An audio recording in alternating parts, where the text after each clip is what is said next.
Pour démarrer cette émission et cette première heure avec les téléspectateurs et les auditeurs d'Europe 1, c'est le jour J, un jour qui peut être un tournant dans la guerre au Proche-Orient. Les discussions reprennent à Doha entre Israël, les États-Unis, le Qatar et l'Égypte pour tenter de trouver une solution à ce conflit, apaiser aussi les tensions régionales, obtenir un cessez-le-feu et la libération des otages. Sauf surprise, bien sûr, aucun représentant du Hamas n'a été présent lors de cette réunion. Le groupe terroriste souhaite tout simplement l'application du plan Joe Biden. Alors, qu'est-ce exactement que ce plan Joe Biden? Regardez et écoutez les détails avec notre correspondante sur place à New York, Elisabeth Guedel. C'est le plan en 3 phases présenté fin mai par Joe Biden qui doit servir de base à ces nouvelles négociations. Un plan qui prévoit de passer progressivement d'une trêve de 6 semaines à un cessez-le-feu permanent, qui prévoit le retrait par étapes des forces israéliennes de Gaza et puis la libération des otages encore retenus par le Hamas en échange de prisonniers palestiniens détenus par Israël. Selon la Maison-Blanche, le Hamas a accepté ce plan, Israël l'a soutenu, mais après 10 semaines et plusieurs séries de négociations, on est bien loin d'un accord. Le New York Times rapportait cette semaine que Benjamin Netanyahou avait ajouté de nouvelles conditions, ce qu'a démenti le Premier ministre israélien. Joe Biden et sa vice-présidente Kamala Harris ont été briefés hier par leur conseiller à la sécurité nationale sur le niveau de tension qui règne au Moyen-Orient, sur le dispositif militaire américain dans la région qui a été renforcé. Les États-Unis, qui sont avec le Qatar et l'Égypte les médiateurs de ces négociations, pèsent tout leur poids avec l'envoi du chef de la CIA, William Burns, à Doha pour tenter de décrocher un accord. Il n'y a plus de temps à perdre, répète l'administration Biden, persuadée que seule la conclusion d'un cessez-le-feu permettrait d'éloigner les risques d'escalade au Moyen-Orient. Et dans le cadre de ces négociations, les premiers éléments semblent assez positifs puisqu'un porte-parole de la Maison-Blanche a évoqué un début prometteur des discussions. De son côté, John Kirby, porte-parole du Conseil de sécurité nationale, nous a déclaré donc que nous sommes à un point où le cadre de l'accord est généralement accepté et où les lacunes à combler concernent désormais sa mise en œuvre. Messieurs, on est sur la bonne voie ou il faut néanmoins se montrer encore un peu prudent ? Il faut se montrer prudent, puisque cette guerre dure maintenant depuis plusieurs mois, d'un côté comme de l'autre. On n'a pas envie de céder facilement, et on le comprend. Les otages doivent être libérés, et les conditions pour la sécurité des populations civiles de Gaza réunies. Moi, il y a quand même quelque chose qui me surprend toujours et qui m'attriste, je dois dire, c'est l'absence de la France dans ces négociations de paix. On a été un pays très d'union, au niveau international, on avait le premier réseau diplomatique au monde, et aujourd'hui, on est aux abonnés absents parce que Emmanuel Macron a changé 100 fois de position sur ce conflit comme sur d'autres, parce que la diplomatie française n'est plus indépendante. Alors Stéphane Séjourné est au Liban, est à Beyrouth pour rencontrer des dirigeants libanais. Oui, mais alors, si vous voulez, Stéphane Séjourné, c'est, me semble-t-il, un peu l'incarnation du problème de la diplomatie française aujourd'hui, avec quelqu'un qui est quand même particulièrement peu légitime, qui a multiplié... Il reste normalement le ministre des Affaires étrangères. Oui, mais il a multiplié les erreurs, il est très peu sûr de lui-même. Il jouissait d'une expérience préalable qui était quand même quasiment nulle. Et donc forcément, les interlocuteurs dans des négociations de ce niveau-là ne prennent pas la France au sérieux. Et ça, c'est quand même un drame.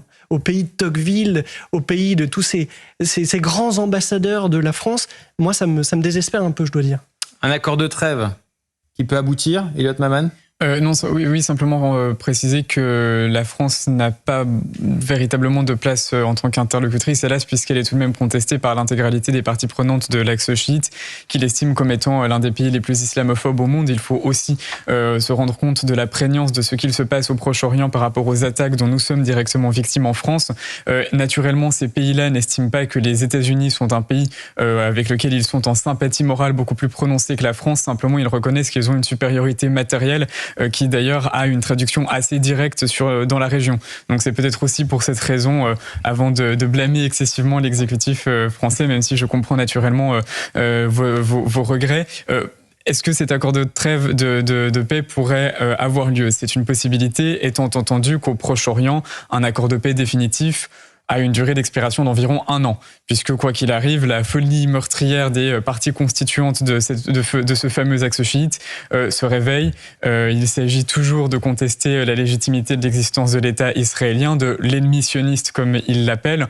Et par ailleurs... Mais Elliot, permettez-moi, il y a quelques temps à peine, au moment de la mort d'Ismaël Haniyeh, de Fouad Choker aussi également du côté du Liban, on imaginait que ces négociations ne pourraient jamais aboutir, qu'elles n'auraient même plus lieu, qu'on était au point mort. Et aujourd'hui, on a la sensation tout de même qu'on avance. Oui, vous avez raison, mais dans le même temps, par exemple, le chef des Houthis a déclaré il y a environ 1 heure que la riposte iranienne, en réalité, prenait du temps puisqu'elle allait être encore plus massive que tout ce que les scénarios pouvaient prédire. Donc on voit que tous les acteurs ne sont pas non plus dans cette volonté de paix et de calme des tensions. Et surtout, une fois encore, peut-être qu'en effet l'accord sera trouvé et ce serait tout à fait salutaire, d'autant que vraisemblablement le président américain a tout de même une position plutôt d'équilibre qui ne viserait pas à condamner excessivement les Israéliens, contrairement à ce que l'on peut parfois entendre chez certaines voix de la diplomatie occidentale, ce que je regrette. Néanmoins, la paix au Moyen-Orient a souvent été souhaitée, des accords ont souvent été signés et on a vu que sur le long terme, ces accords reviennent. Oui. Exactement, notamment puisqu'on se retrouve avec des acteurs comme Hassan Nasrallah au Liban, le chef du Hezbollah, comme les Houthis, comme les gardiens de la révolution qui en réalité ne souhaitent que ces accords pour pouvoir se réarmer. Et du moment que le calme qui aura été permis grâce à ces accords leur aura permis de reconstituer des forces qui leur semblera intéressantes, ils pourront reprendre leur velléité à l'égard de l'État israélien. Naïm Bestanji, est-ce que la pression internationale est en train finalement de payer la pression des États-Unis et d'autres pays européens aussi? Alors pour ce que j'en sais, Monsieur Netanyahou est assez imperméable à ce type de pression-là, puisqu'il est très contesté déjà, ne serait-ce qu'au sein d'Israël, par une bonne partie de la population, surtout par les familles des otages. Eh ben, si vous me le permettez, oui. on peut écouter effectivement certains Israéliens, puisque effectivement vous parlez de pression du peuple israélien. Ils sont de plus en plus nombreux à réclamer la fin de cette guerre, la libération des otages. C'est le cas de ces manifestants interrogés aujourd'hui à Tel Aviv. Nous avons besoin d'un cessez-le-feu pour récupérer tous les otages. Nous ne pouvons plus faire confiance au gouvernement israélien.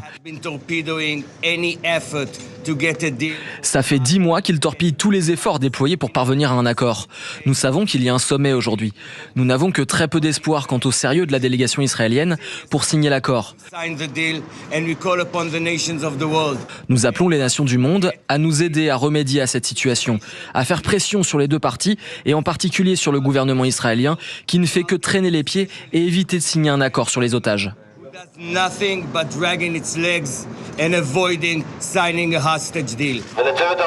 À l'équipe de négociation, si un accord n'est pas signé aujourd'hui ou dans les prochains jours lors de ce sommet, ne retournez pas en Israël.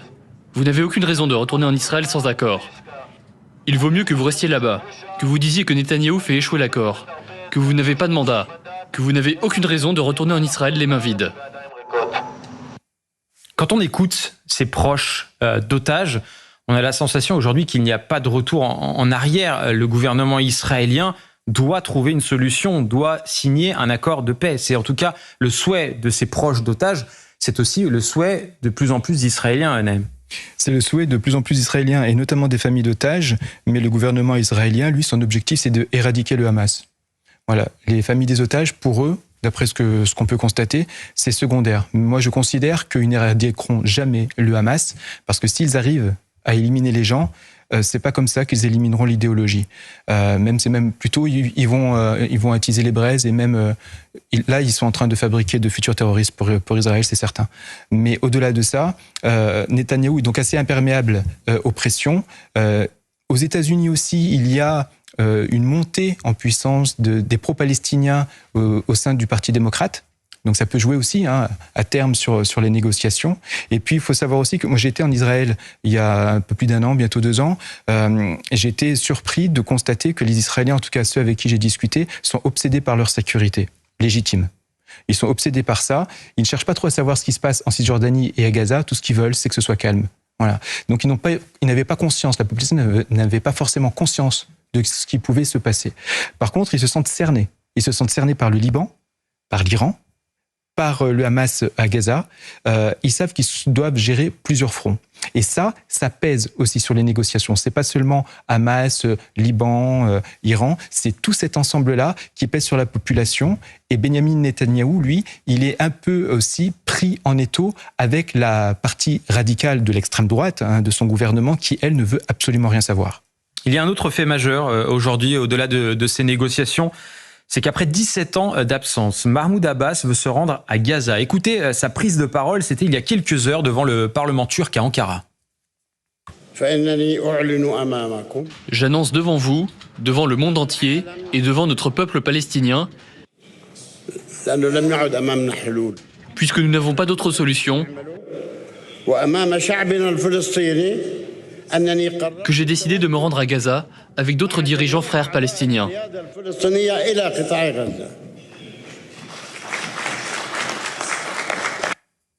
Et voilà, Mahmoud Abbas qui donc 17 ans après souhaite se rendre dans la bande de Gaza. Ce possible voyage, ces avancées prometteuses, voilà, des discussions pour un accord de trêve et la libération des otages. Jean-Marie Godard, on ne peut qu'y voir des signaux positif, même si encore une fois, comme je disais tout à l'heure, il faut toujours se montrer prudent. On le sait, la situation régionale est plutôt explosive. Oui, on peut y voir tout à fait des signaux positifs. Moi, il y a une question que je me posais, c'est est-ce que Benyamin Netanyahou veut un accord ? Parce que il a une situation personnelle quand même qui est très compliquée. Il y a eu, avant le 7 octobre, il y avait une crise politique très importante en Israël. Avec des manifestations monstres contre sa politique. Il a plusieurs affaires en justice qui sont quand même bien embarrassantes.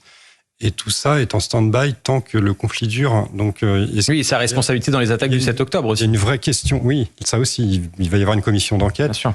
Et cette question, elle a déjà été soulevée par plusieurs spécialistes, effectivement, et même en interne aux forces de sécurité israéliennes. Il y a une vraie question autour de est-ce qu'il y a une vraie volonté de Benyamin Netanyahou que le conflit cesse ? Parce que l'arrêt du conflit signifie pour lui effectivement de voir des ennuis internes.